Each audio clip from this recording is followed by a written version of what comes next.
HTML 아시면 코딩을 시작하셔도 되는데 지금 페이지 하나밖에 없으니까 뭔가 심심하죠. 실제로는 페이지가 여러 개가 있는데 예를 들어 이거 여기 부분이 로컬호스트라고 생각하면 여기 위키, TCP, UDP 이렇게 보통 뒤에 주소가 붙잖아요. 주소. 예를 들어 제로초닷컴에서도 이렇게 다른 데 이동하면 카테고리 자바스크립트, 카테고리 jQuery, 그리고 여기 들어가면 뭐 카테고리 jQuery 포스트 이렇게 이런 주소들, 북 프로필, 북스 뭐 이렇게. 아 여기 에러 넣어야죠. 네, 에러. 네, 오타 있었네요. 네네, 한글 하시려면 이거 추가를 해주셔야 됩니다. 한글 하시려면. 네, 그래서 그런 주소들, 예, 주소들을 저희가 만들고 싶잖아요. 이런 것도 다 가능하거든요.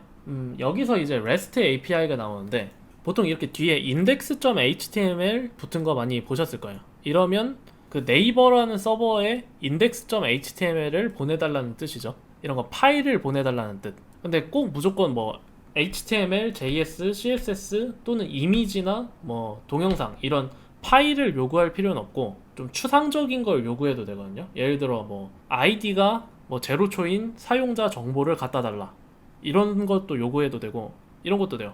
누구한테 돈을 보내달라, 예, 이런 것도 돼요. 그러니까 서버한테 어떤 요구를 할 수가 있어요. 클라이언트는 물론 그거를 서버가 받아들이냐 마냐는 서버가 결정할 거고요. 근데 보통 서버가 모든 걸 다 허용하진 않죠. 당연하죠. 그래서 보통 대부분은 클라이언트가 주도권을 쥔 게 아니라 서버가 주도권을 줘요. 서버가 야 클라이언트 너는 나한테 요런 거 요청할 수 있어 라고 미리 알려주고 클라이언트는 서버가 알려준 주소 중에 몇 개를 골라서 이렇게 요청을 보내는 식.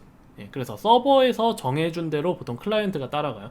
그럼 저희가 서버를 코딩하는 입장이니까 서버에서 이제 주소들을 정해주면 되는데 그럴 때 주소 정할 때 규칙을 보통 REST API를 많이 따라가요.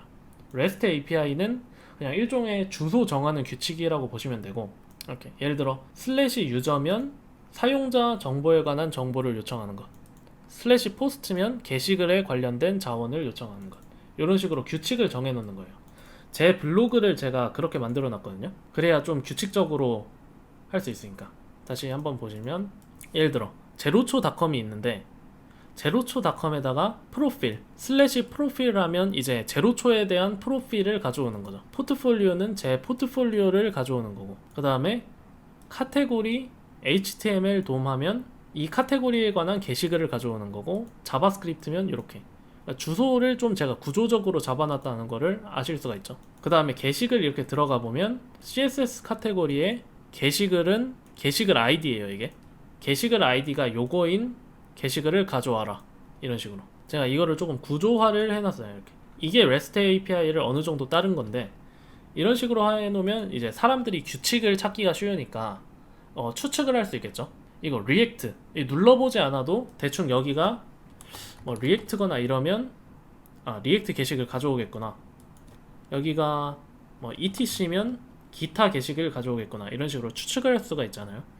그래서 이런 식으로 REST API로 구조화를 해놓으시면 클라이언트가 서버 쪽 자원들 파악하는데 도움이 되겠죠. 다만 이게 REST API로 구조를 잘 잡아놓으면 단점도 있는 게 해커들이 추측을 하기가 쉽겠죠.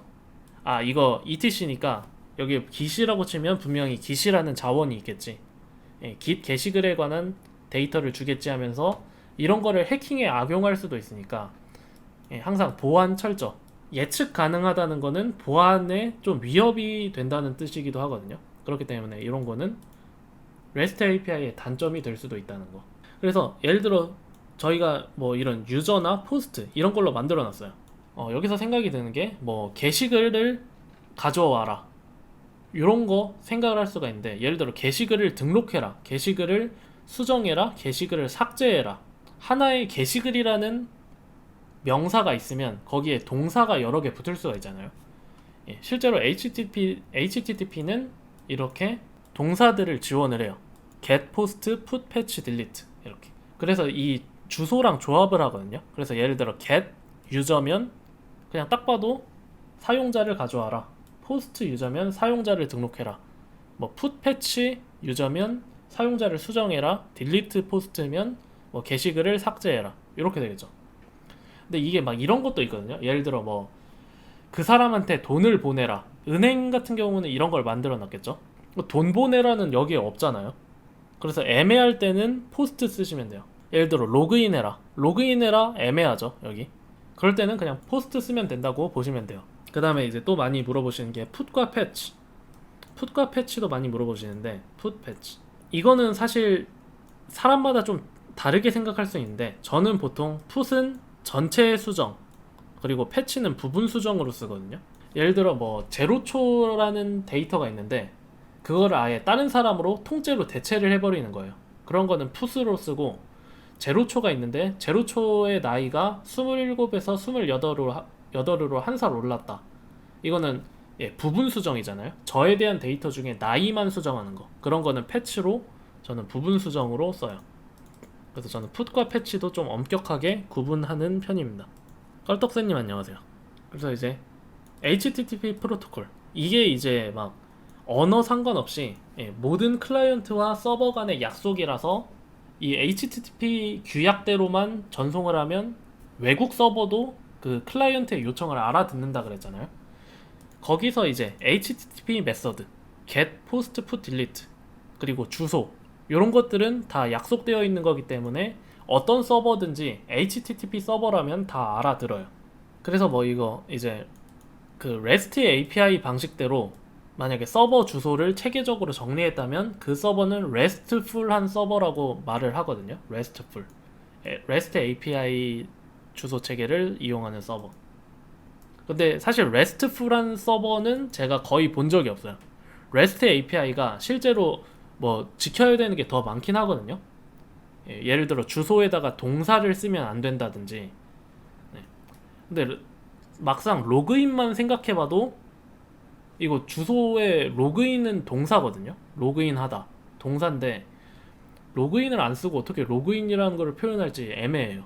여기서도 막 사람들 간에 막 서로 막 논쟁이 많은데, 이 RESTful하게 서버를 만들려고 노력하시기보다는 그냥 깔끔하게, 주소는 깔끔하게 만든다고 생각하시면 되고, 이 HTTP 메서드랑 주소 조합했을 때 의미 전달만 잘 되면 충분히 훌륭한 서버예요. 제가 실제로 REST API 지킨다고 말하는 서버 중에 REST API 제대로 지키는 서버 아직까지는 본 적이 없거든요. 어쨌든 그래서 REST API를 지키는 서버를 저희가 한번 만들어 볼 건데, 이거는 코드를 그냥 이렇게 복사를 하는 게 더 나을 것 같아요. 여기서 보시면 잠깐 렉처로 가는 게 아니라 터미널을 하나 더 띄워서 플러스 누르면 하나 더 띄워져요. 여기서 챕터 4 4.2, 제가 방금 보여드렸던 게 GitHub. 제 GitHub에 가시면 그 코드들이 있는데, 따라치기 힘드신 분들은 여기 4의 4.2장에 제가 이렇게 코드들 만들어 놨거든요. 이거 그대로 뭐 복사하셔도 됩니다. 제가 치기가 귀찮으니까. 왜냐면 HTML 파일 이런 거 있잖아요. 이런 거는 그냥 제 코드에서 복사를 하세요. 저는 솔직히 이거는 그 노드 강좌라서 굳이 프론트는 그렇게 크게 신경은 안 쓰거든요. HTML에다가 제가 폼 하나 만들어 놨고, 폼.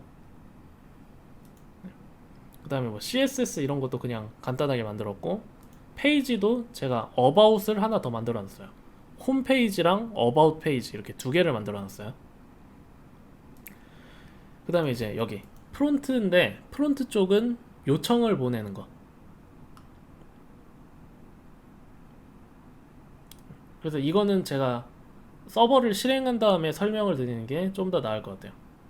그리고 이렇게 REST 서버까지. 그래서 총 이렇게 5개 파일을 만들어 주시면 됩니다.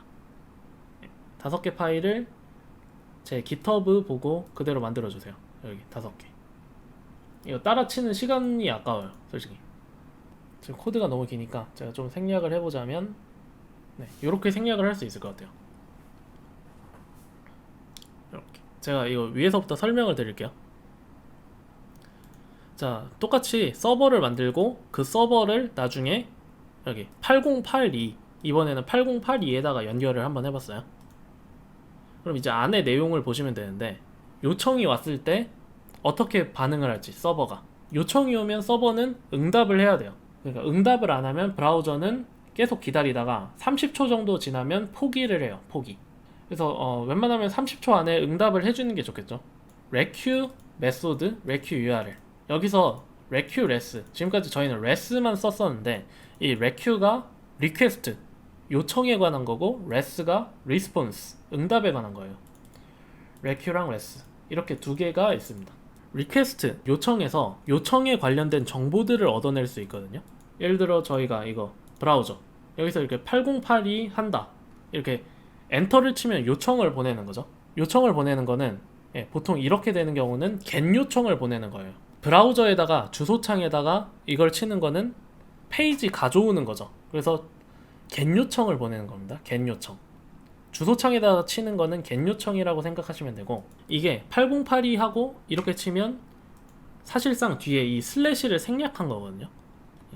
그래서 사실 뒤에 슬래시가 숨겨져 있는 거라서 URL은 슬래시, 8082 하면 get 요청에다가 URL은 슬래시가 되는 거예요. 그럼 지금 보시면 그 아까 메소드가 HTTP 메소드가 get 요청이고 URL이 슬래시일 때 이렇게 되는 거죠.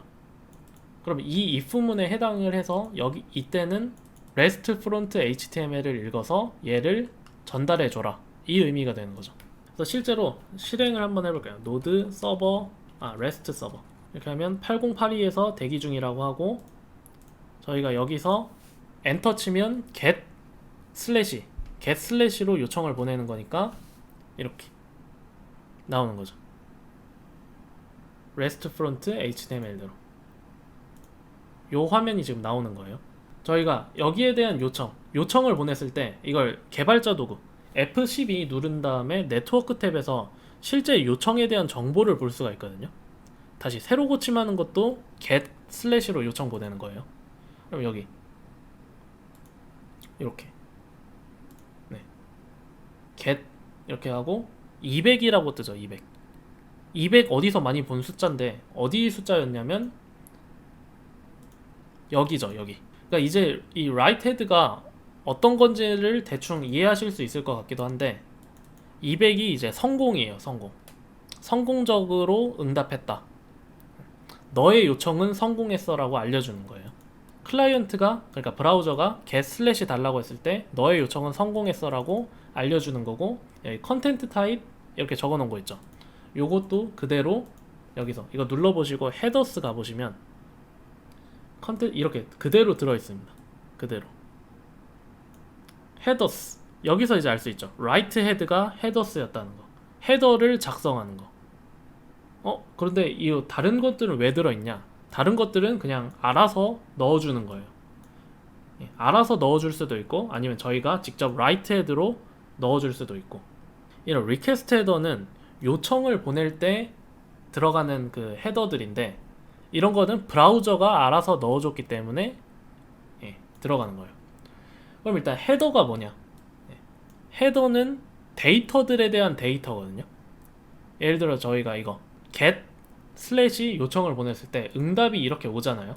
HTML에 대한 응답이 오는데 그 HTML에 대한 데이터를 헤더로 담아서 보내줘요. 여기 HTML이라는 거 알려주고, UTF-8로 한글 쓸 수 있다는 거 알려주고, 몇 시에 응답했는지 알려주고, 그 다음에 또 뭐 있지? 이런 거 성공적이었다는 거 알려주고, 게시였다는 거 주소 알려주고, 막 이런 것들 있죠. 데이터에 대한 데이터라고 보시면 돼요. 메타데이터라고도 하는데 데이터에 대한 데이터, 그런 것들은 헤더. 그러니까 눈에 보이지는 않는데 요청 응답 오면서 이제 데이터들을 같이 넣어줄 때 이 헤더를 이용하는 거죠. 이 리퀘스트 헤더도 살펴보시면 요청에 대한 데이터거든요. 저희가 이제 딱 눈에 띄는 게 get 요청을 보냈고 슬래시라는 URL을 보냈잖아요. 그런 요청을 보냈으면 거기에 대한 또 부가적인 데이터들, 호스트가 로컬호스트 8082라는 주소고, 뭐 캐시는 캐시 안 쓸 거고, 언어는 뭐 한국어, 이런 거 한국어 쓰겠다. 인코딩은 뭐 압축한 거 압축해서 보내줘도 이 형식이면 우리가 압축 풀어주겠다. accept면 이제 응답으로 HTML이나 XML이나 이미지나 이런 거 보내주면 우리가 받겠다. 이게 브라우저도 거부할 권한이 있어요. 예를 들어 뭐 요청을 보냈는데 서버가 막 엉뚱한 걸 보내주잖아요. 그러면 그것도 좀 보안 위협이거든요. 그래서 브라우저가 막 이렇게 accept라고 적혀져 있는 거는 난 이런 거 아니면 안 받을 거야 라고 서버한테 말해주는 거라서 이런 형식대로 서버가 안 보내주면 브라우저도 화면 표시를 거부할 수가 있어요. 그러니까 뭐 서버 쪽도 보안적인 권한이 있고 브라우저도 어느 정도 권한이 있는 거죠. 유명한 쿠키 이런 것도 들어있고 유저 에이전트 이렇게 해서 내 브라우저가 어떤 건지도 알려주고 이런 거 많은데 이런 거 헤더도 너무 많기 때문에 다 외우시는 거는 사실상 포기를 하시고 그때그때 찾아보시는 게 좋아요. 저도 중요한 거 위주로만 알려드릴 겁니다. 이런 것도 지금 알아두실 필요 하나도 없거든요. 그래서 그냥 이런 게 있다, 뭐 이렇게 많은 정보들을 막 주고받고 하는구나, 그 정도만 알아두시면 됩니다.